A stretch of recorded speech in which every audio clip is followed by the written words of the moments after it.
Hello again and welcome back to our course on Excel 2019 Advanced.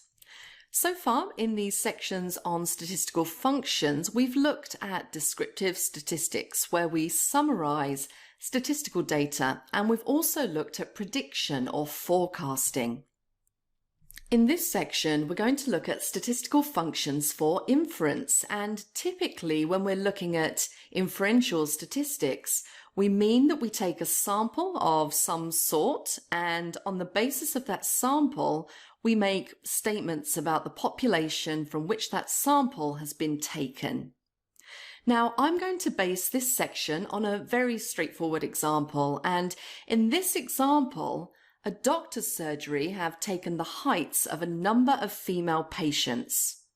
The heights are shown in inches in column B. And what we're going to do is use that sample to infer some properties of that population from which the sample was taken, and also to infer the likelihood of women having particular heights within the population.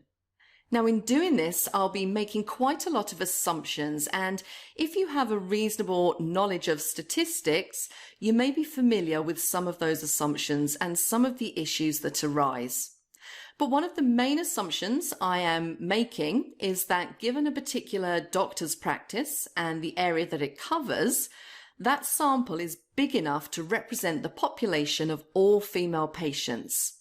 And the second major assumption I'm making is that within the population as a whole, the heights of females are normally distributed. So that's the familiar bell-shaped curve for distribution of heights. Now, if you don't have a solid background in statistics, you may listen to both of those assumptions and say, how can you be certain that those two things are true? Well, there's very rarely certainty when you're dealing with statistics, but there are tools and techniques that we can apply in a situation like this one to establish with sufficiently high level of certainty that both of those assumptions are true. And although I'm not going to go into those now, we are going to proceed on the basis that both of those assumptions are reasonable. So that's a big enough sample to represent the population and the population from which these heights have come from. Now, the sort of question I'm going to ask is this: what proportion of females within the range of this doctor's practice would be less than 5 feet tall on the basis of this sample data? Now, we're going to use one of the other statistical functions to do this, and in order to apply the statistical function, we need the mean and the standard deviation of this sample. So you know how to calculate those, but I'm just going to do those again. So there's the mean. And for the standard deviation, we're dealing with a situation where we're going to use a sample to estimate the standard deviation of the population from which the sample was taken. So we're going to use the stdev.s function, as I explained earlier on. So there we are. That's our mean and standard deviation. We're now going to calculate the probability that a woman chosen at random from this population will be less than 5 feet tall. Now, the function we're going to use to calculate this is one of the normal functions. And if you look at the list of normal functions, there are 8 of them. And the first 4 are the ones that we normally use, whereas the old 4 are the ones with the yellow triangles. These are the ones that the new 4 have replaced. Now, the function we need is the very first one, and we specify first of all the value of x, the value that we want to find the probability that a member of the population chosen at random will be less than. And that will be 5 feet, which is 60 inches. The mean height is in E2. The standard deviation is in E3. And that just leaves us with 2 functions, true or false. True uses the cumulative distribution function, and false uses the probability mass function. Now, there's a very important distinction between these two, and the true cumulative distribution function is the one that we use for continuous variables like height. If we were dealing with a discrete variable where you could have exact values, so these are things that are accounted rather than measured, we would specify false here. So in our case, this is a continuous variable, so we would need the cumulative distribution function. So the value we need here is true. And we find that on the basis of our sample, the probability that a woman is less than 5 feet tall is 0.2, which is 2%. Just as an item of technical information, with a continuous variable like height, as far as statistics is concerned, the probability of being exactly 5 feet tall is 0. So if you said, what's the probability that a woman is less than or equal to 5 feet, the answer will be the same figure. So what about the probability that a woman is more than 5 feet tall?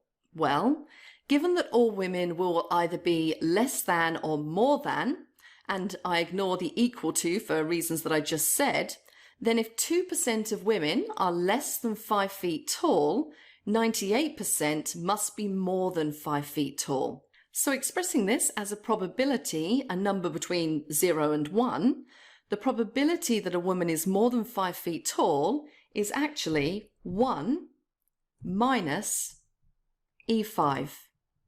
And the answer is 0.98, as you would expect. So on the basis of one probability, less than, we can work out the probability of greater than. What about the probability that a woman is less than 6 feet tall? So we're going to use the same function again. This time the x value is 6 feet, and that is 72 inches. And we find that 95% of women are less than 6 feet tall. And of course, you know now how to work out the probability that a woman is more than 6 feet tall. Now, what about the probability that a woman is between 5 and 6 feet tall? Well, the way that we work out probabilities between two values is by subtracting one from another. If we know that 95% of women are less than 6 feet tall and 2% are less than 5 feet tall, then the number between those two will be the 95% figure minus the 2% figure. So the probability that a woman is between 5 feet and 6 feet tall is going to be equal to E8 minus E5. That gives us a figure of 0.93 or 93%. Now there is a different sort of question that we can answer using these functions, and the question I'm going to ask this time is, what is the height that 25% of women are less than? In other words, what is the woman's height lower quartile? Now, when I chose the norm.dist function just now, you might have thought to yourself, well, why did you choose that one and not one of the others? Well, we're now going to choose one of the others because the norm.dist function finds a probability when we know, in this case, a height. The norm.im function is the one that gives us the height when we know the probability, so essentially the inverse. So we want equals norm.inv. Now the probability we want is 0.25. The mean is E2. And the standard deviation is E3. So the lower quartile height is 64.4 inches. Now let me do the same thing for median and upper quartile.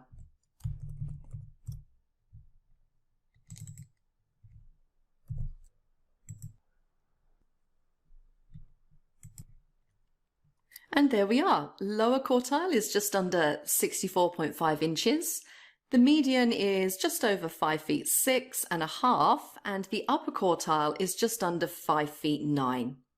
So the dist function gives us the probability from, in this case, the height. Inv gives us the height from the probability. There were two other functions, norm.s.dist and norm.s.inv. These basically do the same job, but for what's called a standardized normal distribution, which is a special case of the normal distribution in which the values are scaled down to be in the range 0 to 1, but we certainly don't need to use that here. If you're going to look further into statistical inference, it's very likely that you will come across that special case. In the meantime, norm.dist and norm.inv are going to do the job for you. Now, if statistical inference is new to you, then you will probably be mainly dealing with normal distribution cases, but in fact, Excel 2019 now can deal with a number of different types of distribution, and there are dist and inv functions for a number of different distributions. For example, you can see here binom.dist and binom.im for binomial distributions, and there are various other distributions that you might want to look into. But for now, that's it on statistical inference and statistical functions in general, so I will see you in the next section.